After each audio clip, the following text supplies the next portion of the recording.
My husband suggested I should leave our house after giving birth so his unemployed brother and girlfriend could have space during my high-risk pregnancy. The last few months have been a complete nightmare, and I, 29F, have reached my breaking point. I'm 7 months pregnant with our first child, and my pregnancy has been classified as high risk from the beginning. I've been on doctor-ordered bed rest for the past month, which has already been challenging enough. My problem started when Ryan, 32M, my husband of 4 years, came home one evening with the news that his brother Nathan, 30M, had lost his job and apartment and needed a place to stay temporarily. I was hesitant given my condition, but Nathan had always been nice to me, and I understood that family sometimes needs help during tough times. Ryan assured me it would only be for a month or two until Nathan found a new job and got back on his feet. I reluctantly agreed, and we cleared out our guest room for him. The day Nathan was supposed to move in, I was resting in bed when I heard unfamiliar voices downstairs. I managed to get up to see what was happening and found not just Nathan, but also a woman I'd never met before unloading boxes and suitcases in our living room. Ryan introduced her as Vanessa, 28F, Nathan's girlfriend of 6 months. This was the first time I'd heard anything about a girlfriend moving in too. I pulled Ryan aside and asked him what was going on. He looked slightly uncomfortable but explained that Vanessa had also been struggling financially and had just been evicted from her apartment. He said it was only for a few days until she found other arrangements. I wasn't happy about this last-minute change, but I didn't want to cause a scene in front of everyone. I told Ryan we would discuss it later. That night, I expressed my concerns to Ryan.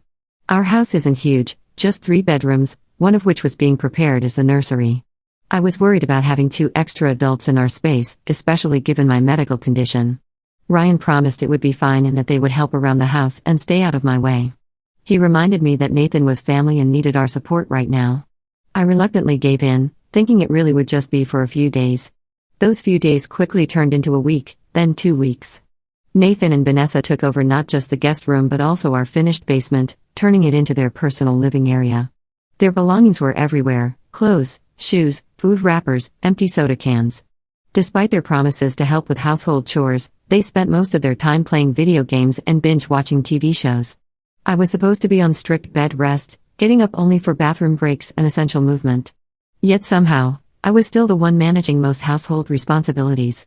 Ryan would help when he wasn't working, but he was gone 10+ hours a day. Meanwhile, Vanessa would leave dirty dishes in the sink, wet towels on the bathroom floor, and food out on the counter.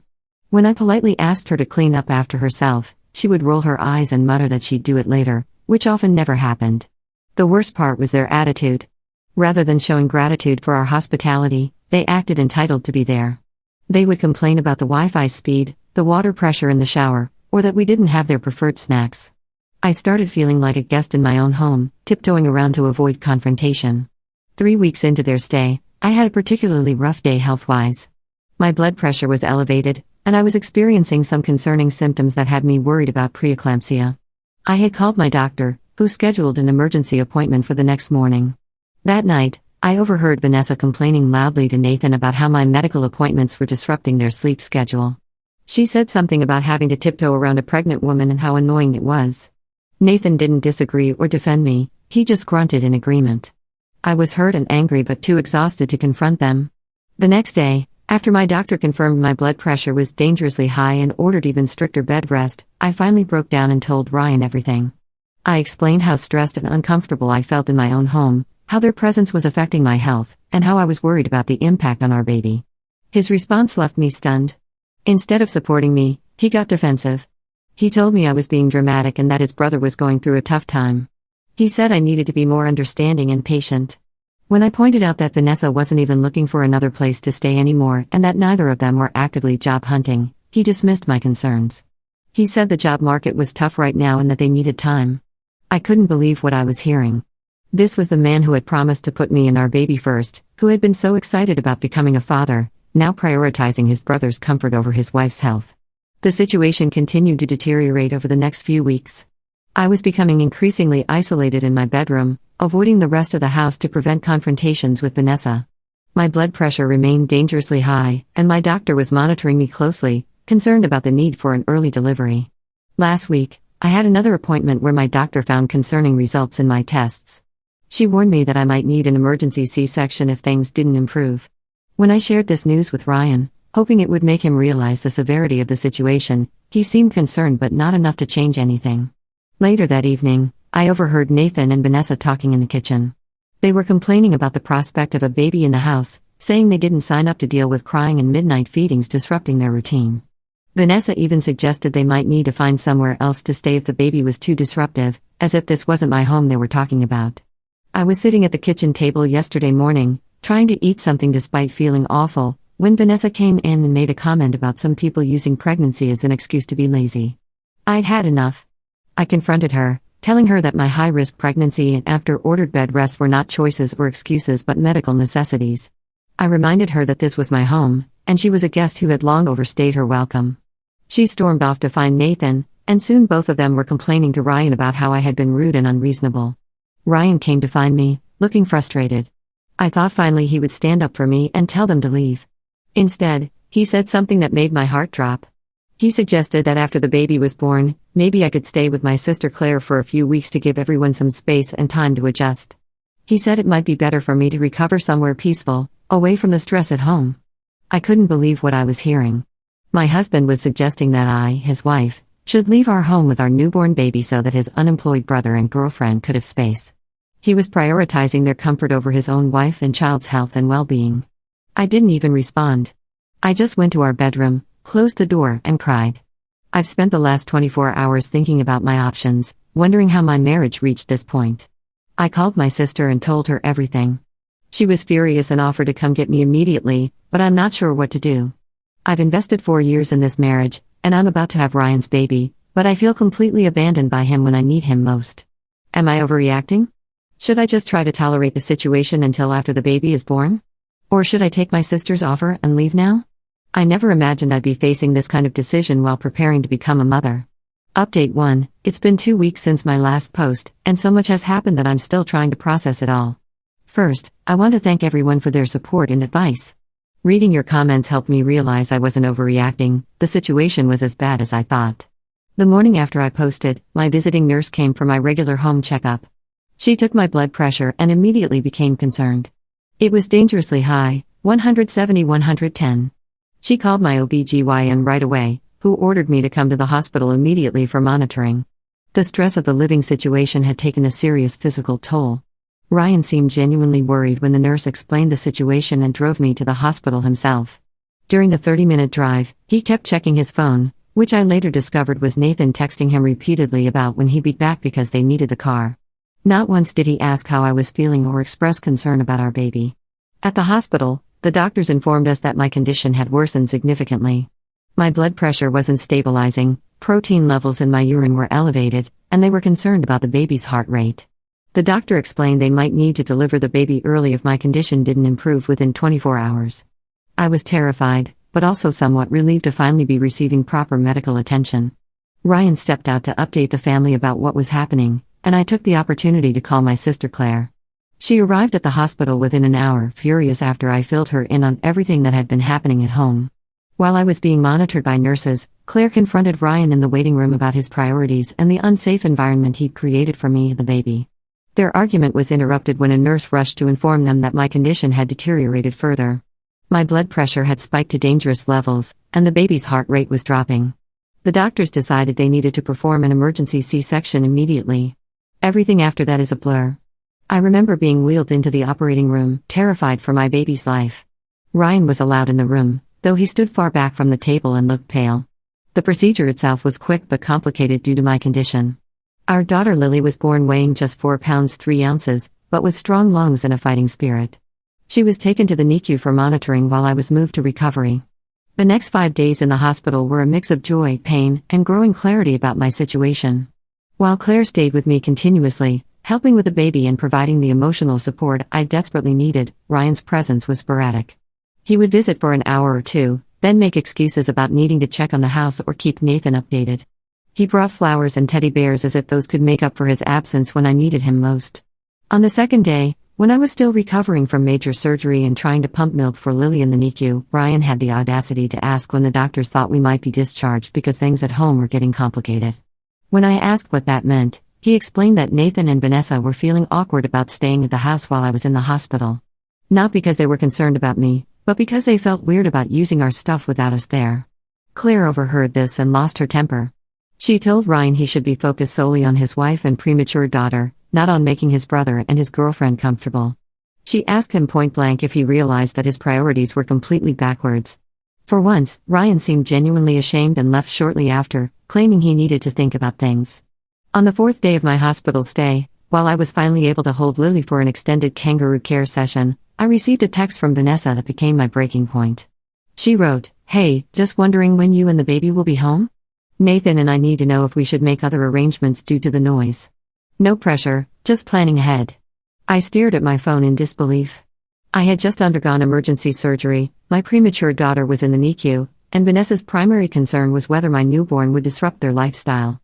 I forwarded the message to Ryan with a single question: "Is this really who you want to support instead of your wife and daughter?"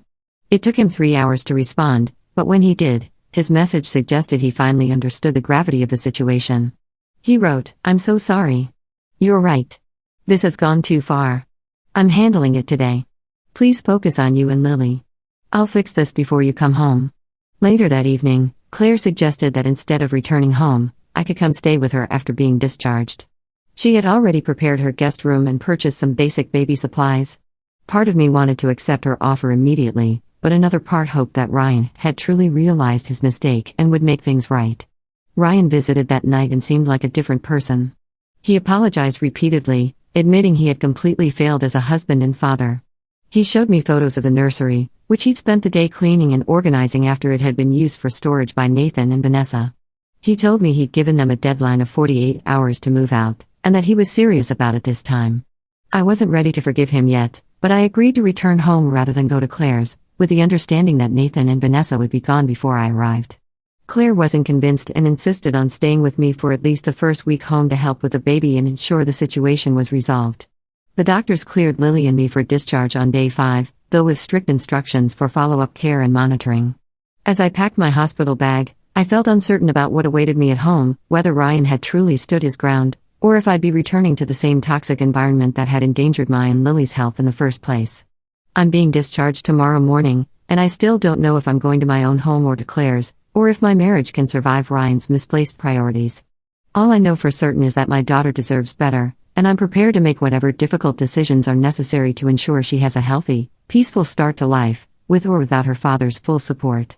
Update 2. It's been a month since my last update, and I wanted to share what's happened since then. After much consideration, I decided to return to my own home rather than stay with Claire. This decision came only after Ryan assured me that Nathan and Vanessa would be moving out within a week, not the 48 hours he initially promised.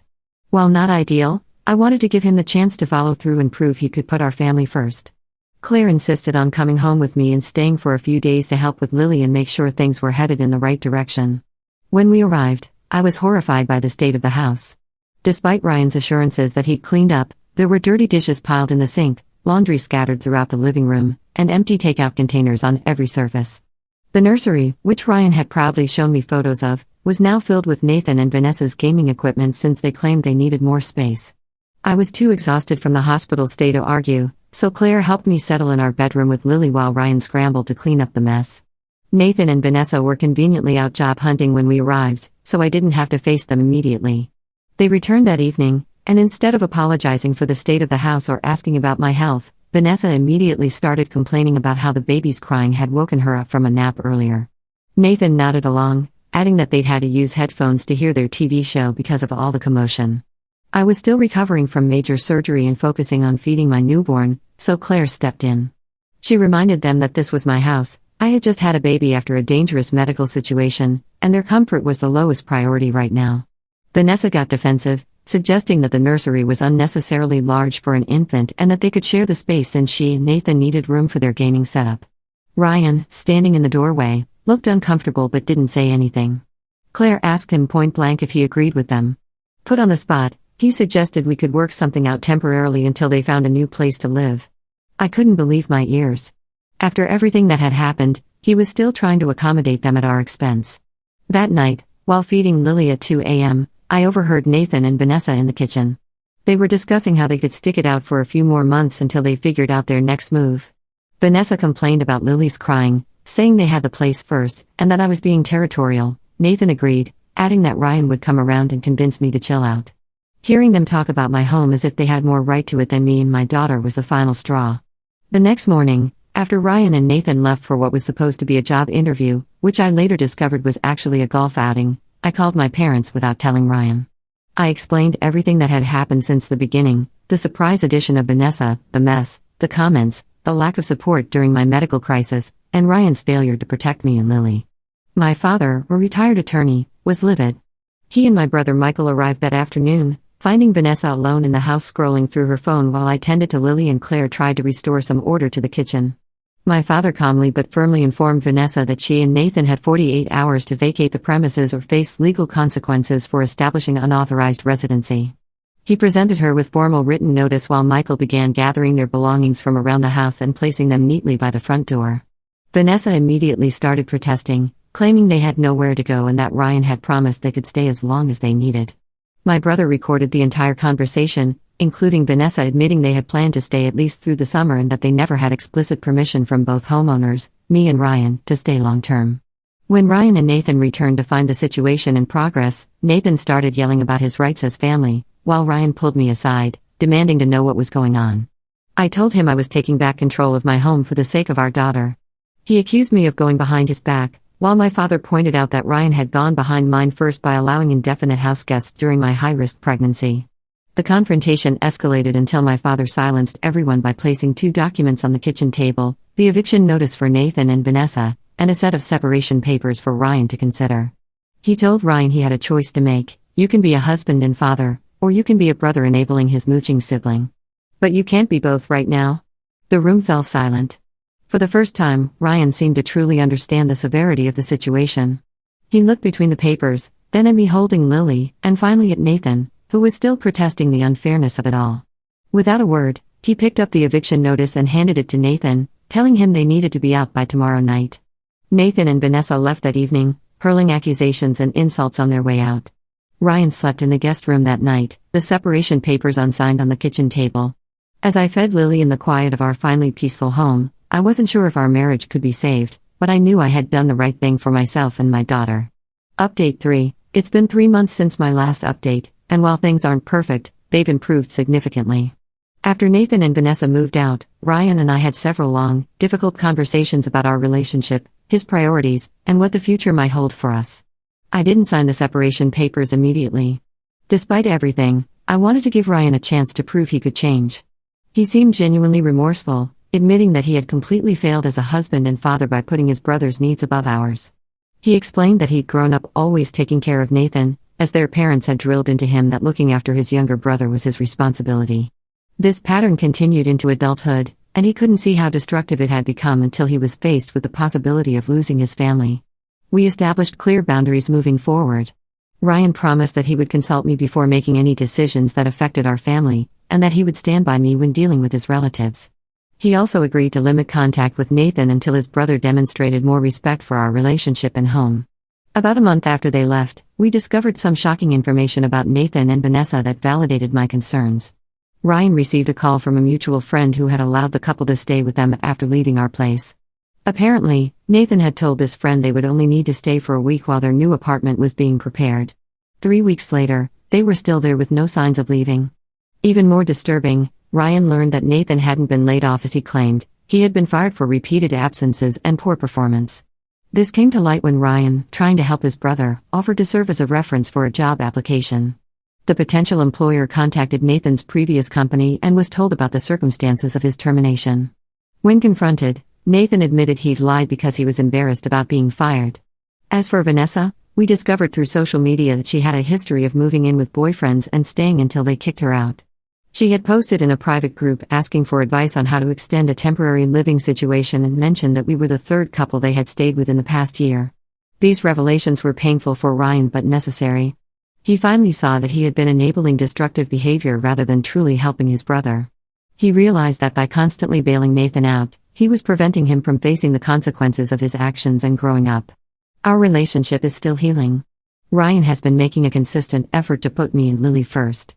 He takes night feedings, helps with housework without being asked, and has become the supportive partner I needed all along. While I haven't fully forgiven him for how he treated me during my pregnancy and Lily's birth, I can see he's genuinely trying to make amends. My parents have become much more involved in our lives, providing support and helping us establish healthy boundaries. My father checks in regularly to make sure Ryan is continuing to honor his commitments, while my mother helps with Lily so I can get some rest. Their presence has been invaluable as I recover both physically and emotionally from the ordeal. Last week, Nathan texted Ryan asking if they could try again with a living arrangement now that things have settled down. He claimed that he and Vanessa had learned their lesson and would be more respectful this time. Ryan showed me the message immediately and then replied with a firm no, adding that they had betrayed our trust and taken advantage of our generosity. While our marriage isn't fully repaired, I'm cautiously optimistic about our future. Ryan has shown he's capable of change when forced to confront the consequences of his actions. I've grown stronger through this experience, learning that standing up for myself isn't selfish, especially when it affects my child's well-being. For now, we're taking things day by day. I've maintained my close relationship with Claire, who continues to be my strongest supporter. I've also kept the separation papers, stored away as a reminder that I have options if things ever deteriorate again. Ryan knows they exist, and perhaps that knowledge serves as motivation to continue putting his immediate family first. As for Lily, she's thriving. The peaceful home environment has allowed her to develop right on schedule despite her early arrival. Watching her grow has been the greatest joy through all this turmoil, and it reinforces my determination to ensure she grows up in a healthy, respect-filled home, whether that ultimately includes her father or not.